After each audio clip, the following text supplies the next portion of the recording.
Hello, and welcome to the Cultivating Confidence podcast. I am your host, Dr. Nicole Grams. I am a life coach who specializes in anxiety, health, and human design. And I also happen to be a functional medicine pharmacist. This podcast is a compilation of conversations that I've had with clients and colleagues. So listen in as we explore the mind, body, and soul's confidence in its many forms. Talking today about keeping promises to yourself. It's something that I struggle a lot with. And basically, it's to the point where, or it has been in the past, to the point where I will load my schedule up and not even load my schedule up, but like block off time to complete certain tasks. And then I just automatically assume that that is not a thing that I'm going to follow through on. And I say, oh, yeah, I have the whole day open. When do you want to meet if somebody has a meeting with me? Right. But let's say that um, you have your own calendar with your schedule, your meetings, your appointments, your to-do list, everything's built in, right? And when you look at it, I kind of already said, I already laid my cards out, but what things do you know for sure that you are going to follow through with versus not? So what things are less likely to be completed as scheduled versus what is actually likely to be completed? So anything that for me involves other people is basically a given. Any appointment that's with another human being on my calendar, no question, will be done, right? I'm much less likely to let down my friends, my family members, healthcare providers, my yoga teacher, whatever it is, right? But when it comes to my own tasks, it's a hard maybe. I'll block off time to, set aside in case something better doesn't come up. And then if I don't dread whatever the task is at the beginning of it, that's when I'll start doing it, right? Like we expect that when we put it on our calendar, it's all going to feel amazing and we're going to be super motivated to follow through. But like take a look at fitness routines or nutrition plans or something like that where it's more likely to be a perpetual, oh, I'll start Monday or I'll start after the holidays than a for sure like follow through, at least beyond like the first week or two when, you go out with your friends or you're even at home and nachos start looking really good. So, oh, it's only my commitment that for myself that I'm, cheating on, right? So, why is it so much easier to follow through with other people, even when you don't feel like following through with the other people, right? Most likely, you respect other people's time, their calendar, their expertise, right? There may be repercussions like cancellation fees, or somebody's feelings might get hurt, somebody's going to be disappointed with you, and you're more likely to feel bad about letting somebody down, right? If you don't follow through with things that you have scheduled with other people. So, why is it so difficult to apply those same reasons for yourself, right? And from my perspective, it comes down to how much you can rely on yourself and what sort of relationship you have with yourself. So, do you respect your own time? Do you respect your own goals enough to follow through even when you don't feel like it? So, can you stop wanting, can you stop allowing yourself to let yourself down, right? Like, how many times have you been disappointed in yourself? And that's just, fine, we're going to do it again tomorrow. Versus, like, if it was somebody that you dearly love or a friend that you haven't seen in forever, and, are you going to flake on those plans? Probably not. You're not going to disappoint them. So, why do we allow that disappointment to come from our own selves? Do you respect yourself as much as you respect your friends? Right. The relationship that you have with yourself is the only one that you will have every single day of your life, from your waking breath, from your first breath to your last, right? You're the only person that you have to deal with constantly. So, are you spending time with yourself to get to know you and your hopes and your dreams and your goals? And do you think highly of yourself? Do you think highly enough of yourself to follow through on your plans? Are you happy with the person that has gotten you where you are today? Because you're the only one who has been there for every single good day and every single bad day. And we tend to get down on ourselves for like all the inadequacies that we've had. But really, Do you encourage yourself? Do you think you're worth it? How much time do you spend dreaming about what could be versus focusing on how crappy everything is right now or what you're not doing right or how you've fallen short in some way? So basically, if you have a shitty relationship with yourself, you're not likely to follow through with what you want to do. If you're ashamed of yourself or you criticize yourself or you think you're shooting too high, like the self sabotage will come in and rake everybody over the coals, right? You'll be avoiding the exercise you've had planned. You'll be um, sneaking things from the pantry. You'll be scrolling on your phone while you eat popcorn and binge a new series on Netflix. Not that I can relate to that at all. But that being said, how do you start building the relationship with yourself that allows you to trust what you put in your calendar or what you say you're going to do for that day? Because as much as we all try, we're not just going to miraculously be motivated all the time with perfect focus and the exact right amount of time to do everything that you have planned, right? So, what do we do about it? The first step, I think, is to make the decision that your time is at least as valuable as anyone else's. So, when you put something on your schedule, make a mental note that this is as important as, making an appointment for a haircut or making an appointment with your doctor or scheduling a meeting with your boss, whatever it is. Notice the things that you already follow through with that you're just ignoring. So, the things that are already a part of your schedule that you don't particularly like doing, most of us bathe regularly, brush our teeth, get dressed and ready, maybe throw some makeup on, some moisturizer. Like these are all things that I don't necessarily want to do. What I want is to be able to wake up and everything's all done and I just walk out the door and do what I want with my day, right? But most of us follow through with going to work, performing tasks at work, whatever that is, coming home, cooking dinner, maybe going to bed at some point, hopefully a reasonable hour, right? Not always, but pay attention to what you do follow through with. Because brain really likes to only focus on how you're falling short. Like if you're not going to bed, if you're going to bed super late 3 times a week, that's what brain's gonna focus on instead of the other nights that you have gotten enough sleep, right?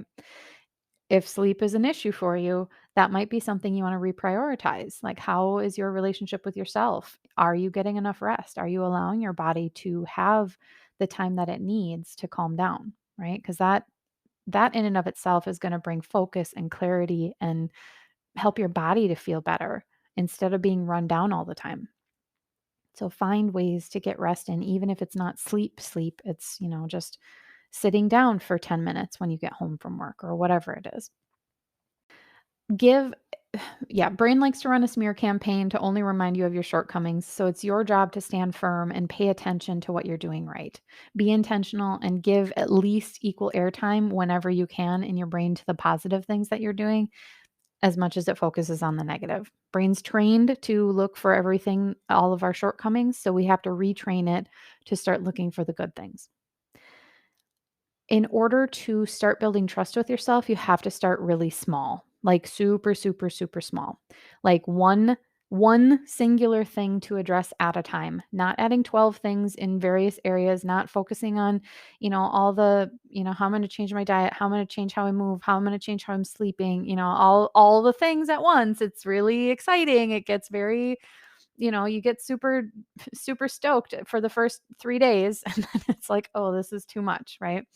So we're going to start with one thing at a time. And we want to think of it like weightlifting, but your goal is to curl a 2-pound dumbbell 2 times and you've met your goal for the week, right? If you want to start a fitness routine, maybe your promise to yourself is that you put your workout shoes on once a week.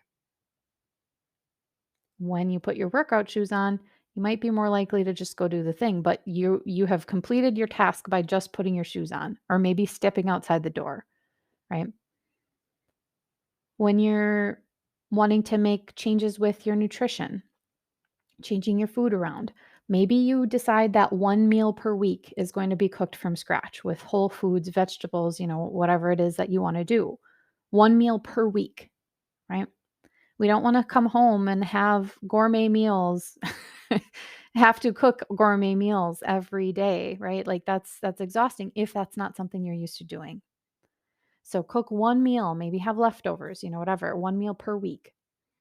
If you want to start a meditation practice, maybe once a week before you get out of bed, you're gonna take 4 deep breaths, focused breaths before you even get out of bed. No requirement for music, no requirement for fancy pillows or, Zen music or anything. It's literally after your alarm wakes up. Maybe it's between your alarm and your snooze. That's when you're going to lay there, even with your eyes closed. If you fall back asleep a little bit, it's okay. But what you're going to do is try to focus on deep breath, right?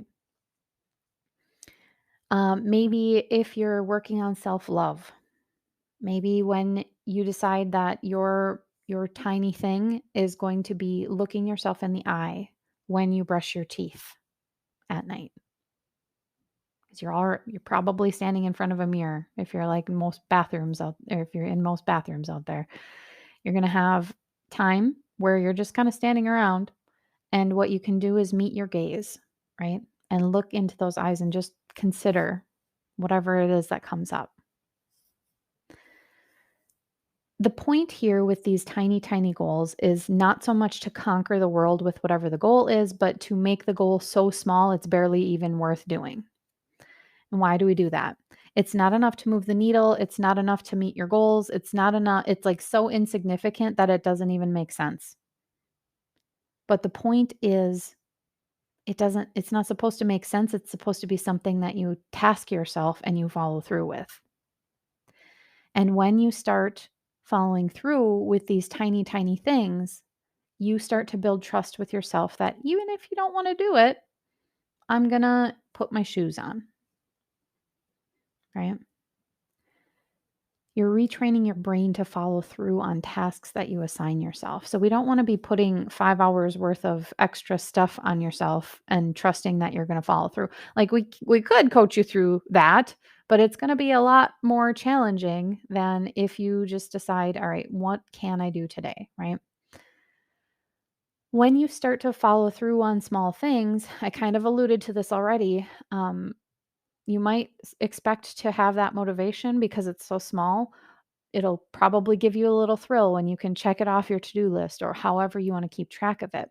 But I also want to caution you to expect that you will not always feel motivated to do the task, no matter how tiny it is. Expect that it's not always going to be rainbows and butterflies, and expect some days you will absolutely dread it, right? And see if you can follow through with the task, even if you feel the dread. And if you make it such a tiny task, then the dread is probably going to be pretty tiny as well, right? If you have an immense amount of dread for putting your shoes on, maybe we should focus on a different thing to start. But like going above and beyond what that minimum is totally icing on the cake for you at this point, right? Expect that you'll feel dread some days and see if you can follow through and just notice or question yourself like how many times would I be willing to feel this dread or insert whatever emotion you're feeling? How many times would I be willing to feel this and still do it anyway to reach my goal? Would it be worth feeling the dread and doing it anyway 10 times or 100 times? Or would it be worth it to feel it 1,000 times if you knew for certain that at the end of that 1,000 times, your goal would be met? And obviously, starting with, once a week kind of gazing at yourself is not going to be any sort of monumental life changing thing. But when it becomes an easy thing for you to do, that's when you start increasing the volume on what it is. When you start, when you put your shoes on and when you're like, okay, yeah, I can do that, whether I want to or not. When that becomes a given, that's when you start, okay, now I'm going to put my shoes on and walk to the end of the driveway. Or I'm going to put my shoes on and walk around the block. And then you can add in, okay, maybe I'll jog around the block twice a week, right? Increasing the either intensity or duration or frequency, like whatever it is in accordance with what your goal is, right? You can also just put it in the what I call the JFDI category, the just fucking do it category. Like the really brain, we're gonna really be complaining about this? Just do it. Really, get it over with. Because Brain has got a smear campaign $1 billion strong about why you shouldn't be doing the things and how it's uncomfortable and how we should stay, warm and cozy under the blanket when the weather starts getting colder outside instead of getting up to do, household chores if you whatever it is. Right? And I also kind of use that as like the just put the toddler in the back seat and drive sort of phase of the like, there's a time and place where you can rationalize with a toddler sometimes, right? I'm not a parent, so I don't know from personal experience so much, but I imagine there are times where it's easier than others to, placate them and help them feel better. And all right, let's put your shoes on, let's get your clothes on, let's go, right? And then other days it's going to be a real struggle and you just kind of have to pick them up, put them in the back seat, and here we're going anyway, right? And that's what brain does. That's what our emotional brain does. Um aside from that, it can be really really helpful to connect with why you want to do the thing. And this is a task that I often give my clients to come up with 30 different reasons or more why you want to reach this goal or do this thing or change something in your life. And whenever you can change whatever your reason why is as frequently as you need. So here's where like you can remind yourself by putting notes all over your house or make it your cell phone background or make a vision board or read it every morning or write it out every morning. There used to be a thing that I would do with writing out 10 goals that I had for myself. I would write it in present day tense, just 10 different things every morning as I was eating breakfast. I would just copy those 10 short sentences down. And every day I would look at them and say, okay, what can I do today to get me closer to at least one of my goals? And it becomes a lot less overwhelming, especially if you have a lot of goals. Like, what can I do today? What's the tiniest thing that I can do today to get me closer to my goal? I'm not a fan of using reward systems. So, for example, if you do this, then you can watch your TV show or you can have a snack or whatever, because it throws the motivation towards the reward itself instead of the task you want done. So, I don't know if any of you used to do the Pizza Hut, I don't remember what it was called, the Pizza Hut like book reading thing where if you read so many books, you'd get a free personal pan pizza. Like, I guarantee I was not reading the books in order to become a reader or explore different worlds. I was reading the books so I could get free pizza. And while that's great, that's not how I want to motivate myself to do anything when as an adult who has goals for herself, right? It will it'll help you more in the long run to do the task for the sake of doing the task and keeping the reward as a separate thing. So especially the super tiny tasks that you're going to start out with. Let your reasons be internal instead of external. So, for example, I was talking with my coach. I was like, all right, I have been listening to audiobooks. I've been diving into fiction books and like kind of just escaping because I have been studying quite a bit and I just need some downtime for my brain to just relax and just kind of get out of my own world, right? But obviously, those books come with a little dopamine hit when I get excited about whatever the storyline is or, it's some fantastical play, whatever it is. Um, you get excited and you get that little dopamine hit and it becomes addictive, right? So then all of a sudden I'm doing that more than studying for my exam that I have coming up. So when I was getting coached, it was more like okay, what is the minimum that I think is reasonable for me to follow through with? What can I do? I can do at least a half an hour a day. And then above and beyond that, that's great, right? For me, that's what's reasonable. And then I also make time to listen to my audiobook because there are benefits for me. I really like doing it. It helps me feel good and relaxed and all the things, right? But if you like, if you focus on the, like, how good it will feel to have this task done versus, "Oh, I get to reward myself with something," right? Then you're gonna be more likely to follow through with your goals in the future. I'm also not a fan of creating consequences for the same reason. If I don't do this, then I can't have this. Like, for me, that's kind of just a red flag that you were raised by people who criticized you instead of encouraging you. And that's a lot of us, right?